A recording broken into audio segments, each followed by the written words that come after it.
Hello there. This is Heirs to the Kingdom channel. And today's lesson we're doing Micah chapter 5 and 6.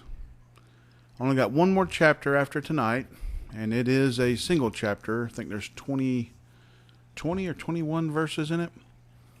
There's going to be 31 in what we're doing tonight, but some of them are short, some of them are long. It's pretty straightforward reading. Still speaking about why Israel's being cast into captivity, as we have been going over with many other books. But as like we just had, we also have little jewels in there speaking of the end times and stuff of today, the second covenant, while speaking about stuff that's going on at their time, which is still, what they say, 1,000-something years before Christ was born. Anyways, if you are new to this is a Bible study channel. I do recommend starting off at Genesis chapter 1 and getting caught up if you want to stick around and know the Bible more. And so, isn't much really to talk about extra as of right now today. So, I'm going to go ahead and start this lesson. Hope everyone else has been having a good Wednesday. So we had a good time at church with Bible study there. Just finished up Philippians there at my church I'm going to. And I think our next lesson, they said we're going to be in Job. Which, I kind of think it's a little weird jump from New Testament to Old Testament. I might have a speak with them. I'm still kind of fairly new to this church. So I might have a speak with them probably later on, asking why don't we just do the Bible straight through instead of hopping from book to book. But, they've had a way of doing things many years before I started going there. So I'm saying first you learn how things are going and then start speaking about things if you think things should be changed or not. But either way, I said I prefer just to read through the Bible straight. That's what I do here. I don't skip anything. God commands it. And so I obey God far more than I obey people. People are not my concern. Helping save souls, spreading the gospel, that's my concern. But following the Lord is my primary concern. But let's go ahead and get started here. Chapter 5, verse 1. Now gather thyself in troops, O daughter of troops. He hath laid siege against us. They shall smite the judge of Israel with a rod upon the cheek. But thou, Bethlehem, Ephratah, though thou be little among the thousands of Judah, yet out of thee shall he come forth unto me, that is to be ruler in Israel, whose goings forth have been from of old, from everlasting. Therefore will he give them up until the time that she which travaileth hath brought forth. Then the remnant of his brethren shall return unto the children of Israel. So, of course, we already know that the leaders, the judges, and everybody that's leadership in Israel at this time is going to be in captivity or taken with a sword. Only a small amount of people will come back from this. A lot will die in captivity. Yeah, it's They did really bad against God. They served other nations, they worshipped other gods, and they passed children through fire. And God's like, enough's enough. All these nations are doing the same wicked thing that the people of the land, the Canaanites and everything else was doing when he gave the land to Israel. So it says, okay, Israel, you're losing the land too. Just for a while, though. You will get it back because I made a promise to Abraham, the father of all of Israel. He made that promise with Abraham. That's the only reason why he kept it. Even with Moses, he wanted to wipe them all out and start over with just Moses by himself. He wanted to get rid of all the 12 tribes and everything and just, nope, Moses, we're going to start off with you. We'll just get rid of the rest. And Moses pleaded to God to not do that, to keep the stiff-necked people. But what we know from this is, even if you're God's chosen people, human nature still has a tendency to walk away from God unless you desire the Lord. That's why now we have the Holy Spirit, and it helps keep us in line, because even with the Holy Spirit, we tend to start falling back towards the world a little bit, because this is where we live. We have to function in this chaos. Life gets quite complicated trying to segregate everything all the time between staying godly and still living in the world. Now, if you got one of those great jobs where you get to be a Christian in the workforce and everywhere you go, then you're very blessed. There's a lot of places where people have to hide themselves a little bit. It ain't that they're ashamed, it's just they need to keep their job. And they work for leftoids and, psychopath liberals and stuff like that.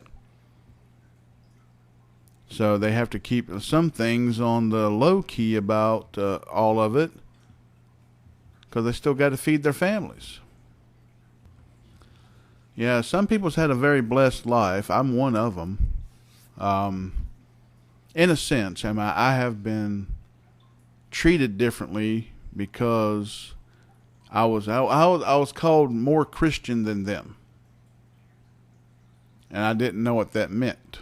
I didn't understand what they were talking about until I started knowing the Bible more and realizing, okay, they're hypocrites and I wasn't.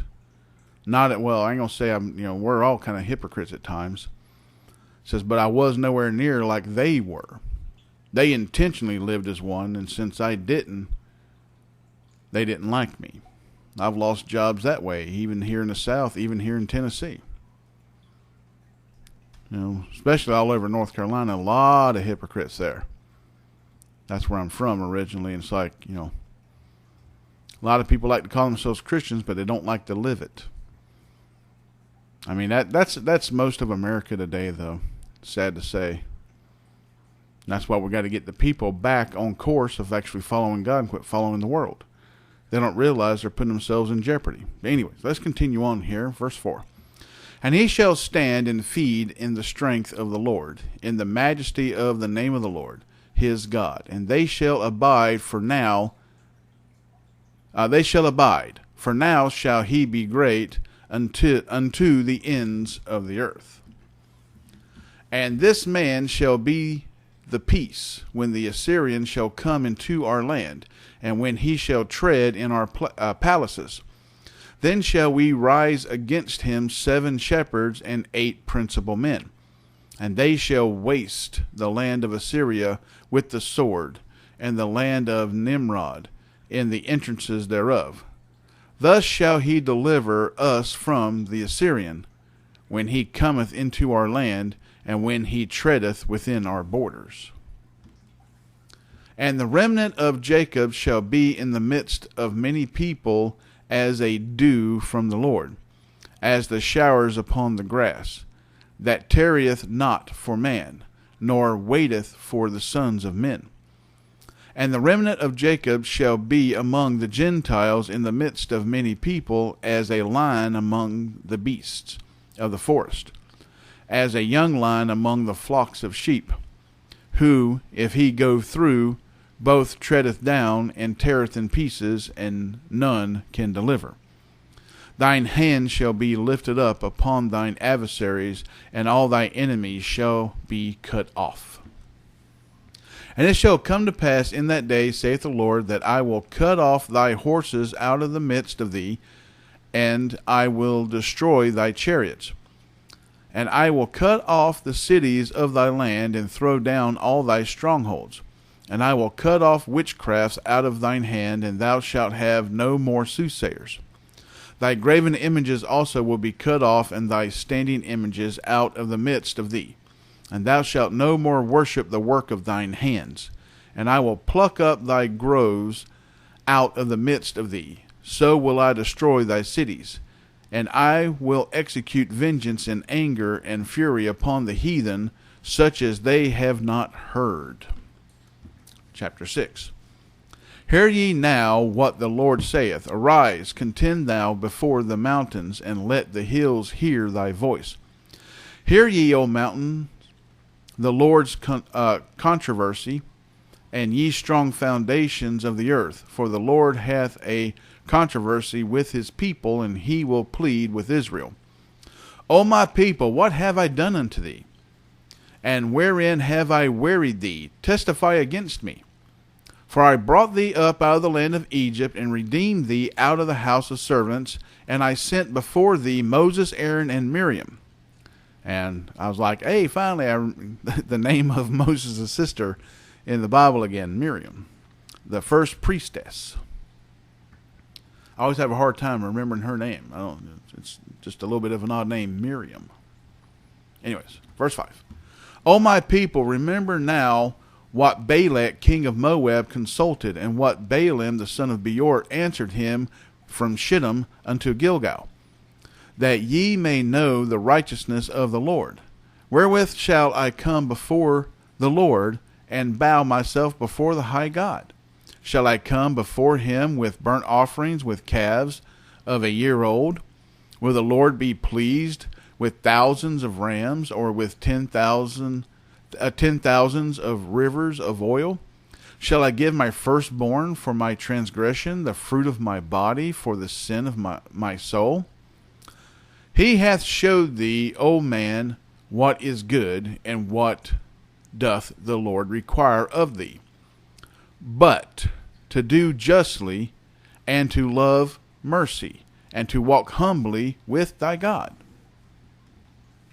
The Lord's voice crieth unto the city, and the man of wisdom shall see thy name. Hear ye the rod, and who hath appointed it? Are there yet the treasures of wickedness in the house of the wicked, and the scant measure that is abominable? Shall I count them pure with the wicked balances, and with the bag of deceitful weights? For the rich men thereof are full of violence, and the inhabitants thereof have spoken lies, and their tongue is deceitful in their mouth. Therefore also will I make thee sick in smiting thee, in making thee desolate because of thy sins. So when we go back to the other part, where he says, testify against me. So people are at this time complaining to God, why are you doing this? Why are you doing this? So well, testify against me. And we go back here, as he goes through the point, it's like, this is all the wrongs that you've been doing. You have not been obeying, or this, that, and the other. So testify against me. Am I doing wrong unjustly? Or am I punishing you for the wrong you've been doing? And so that's what that's meaning there, if you didn't really understand that little section. But let's continue on here. 14. Thou shalt eat, but not be satisfied, and thy casting down shall be in the midst of thee. And thou shalt take hold, but shalt not deliver, and that which thou deliverest will I give up to the sword.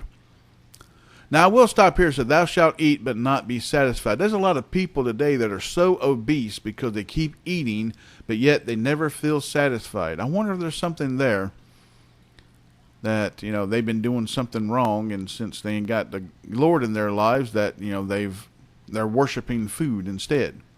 For a lot of people, it seems like that's what they're doing. They've made food their god, and that's what that pleases them the most. But they're just never satisfied. They keep consuming so much that they're killing themselves.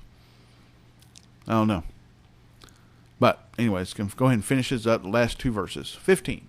Thou shalt sow, but thou shalt not reap. Thou shalt tread the olives, but thou shalt not anoint thee with oil, and sweet wine, but shalt not drink wine. So that's slavery in a sense. You're going to plant fields, but not eat what you plant. You're going to do everything with the olives, get the oils and everything from it, but you won't get to use the oil. You're going to do everything to make wine and everything else, but you're not going to get wine to drink. You're going to be the workers that get nothing. But you're going to do for all of those other people that's going to reap from reap the benefits from your labor, and you get barely nothing. That's the type of life that you end up living when you have an ungodly nation. That's how a lot of Americans are living today. Is they complain, well, the rich get richer and the poor get poorer. I'm like, well, geez, I wonder why that is. Maybe if y'all quit chasing money and quit chasing the world and start chasing God, you'll start having better leaders in positions, more godly people in positions. You'll start working for more godly people, and you won't have to live that way, because godly people don't do that. Worldly people do. Sherlock a clue. I always like to say that. But anyways, verse 16, last verse. For the statutes of Omri are kept, and all the works of the house of Ahab, and ye walk in their counsels, that I should make thee a desolation, and the inhabitants thereof an hissing. Therefore ye shall bear the reproach of my people. And that's the end of today's lesson. And I hope you enjoyed the reading. I'm going to go ahead and end this here, because I know we're just a little over 15 minutes. Kind of a short one, but, as I said, it wasn't much to really feel like talking about. Not really feeling anything from the Lord of, hey, speak about this, speak about that. I mean, I talk about how evil feminism is all the time, and worldliness, and chasing the money, and chasing, glory of the world instead of the glory of God. And so, but for those that are new, feminism is Satanism, and following the world is too. It's all the same stuff. All this stuff that tells you to do something opposite of what God commands you to do and be, that's how you know it's Satanism. Plain and simple. It's very simple. Very easy to know. But yeah, so, if you will, like, subscribe, share these videos, or take what you learn from here and share it yourself. If you start doing your own thing, just make sure remember God says you're to teach all of the word, not just part of the word. So remember to pray. Pray, pray, pray. Always pray. Pray for me, I pray for you. Pray for the lost, pray for the found, pray for yourself, pray for others. Pray about everything. If you're not having a good day, pray. Start praying. Just start talking to Jesus. Things will get better. He'll help you out. But yeah, you always got to talk to the Lord. Remember, we're supposed to be happy with what we got if our needs are met. I fall into this too, because I complain a lot too, because I'd like to have some things different in my house. I don't mind the house I'm in, but I would like some things in it being different. It takes money I don't have. And sometimes I have to catch myself and say, wait a minute, it's like I got a home. A lot of other people don't. Ain't nothing wrong with it. I would like things to be different, but it's not a necessity. So I have to catch myself. So I mess up too. We all mess up. But we've got to pray about these things. Be happy with what we got. Be content. I'm preaching to myself there too.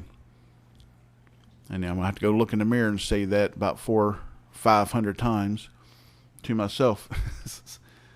It's easy for us to get messed up in this world today, because TVs are bigger, this is done, that's done, blah, blah, blah.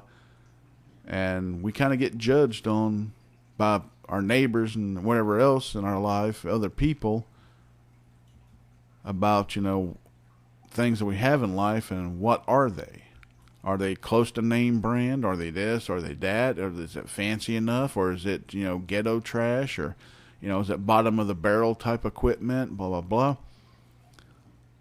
And, I used to get picked on at other jobs and stuff because a lot of my tools come from Harbor Freight. But I look at them, it's like a lot of them are Stanleys and stuff too. Stanley wrenches. I got Pittsburgh wrenches. I've still been using them for 20, 30 years. I've had these wrenches for a long time. They still work just fine. They like to talk trash about it because I don't have Snap-on and Matcos and Macs and this, that, and the other like they do. And I'm sitting there like, I'm like, well, it gets the job done. I got a whole wrench set cheaper than you paid for one of your wrenches, and my tools are still good. So I don't know what the problem is, but yeah, you get you get messed with in the maintenance world, and a lot of times you get passed over from promotion and stuff if you don't have the fancy tools like the other guys. They say, oh, you're not serious about this. You're not investing thousands and thousands of dollars into your future. I've heard that so many times. What are you talking about? These tools work. I don't have to spend all of that. It's like, so if you have common sense, and not be a brown noser, you don't get ahead in life, whatever. It's like they're going to have to deal with God on their judgment day. I don't have to deal with God on my judgment day because Christ will be my litigator. I know where I stand with the Lord, and I hope that they got better with the Lord too. So that's what we pray for. Pray for people like that. They don't realize how lost they are and how bad they're actually living for the Lord. Actually, with the absence of living for the Lord. A lot of them think that they are. Anyways, I'm going in circles with my words here right now. Dyslexia is kicking in, so I'm going to go ahead and end this here. So until next time, God bless, good night, and goodbye.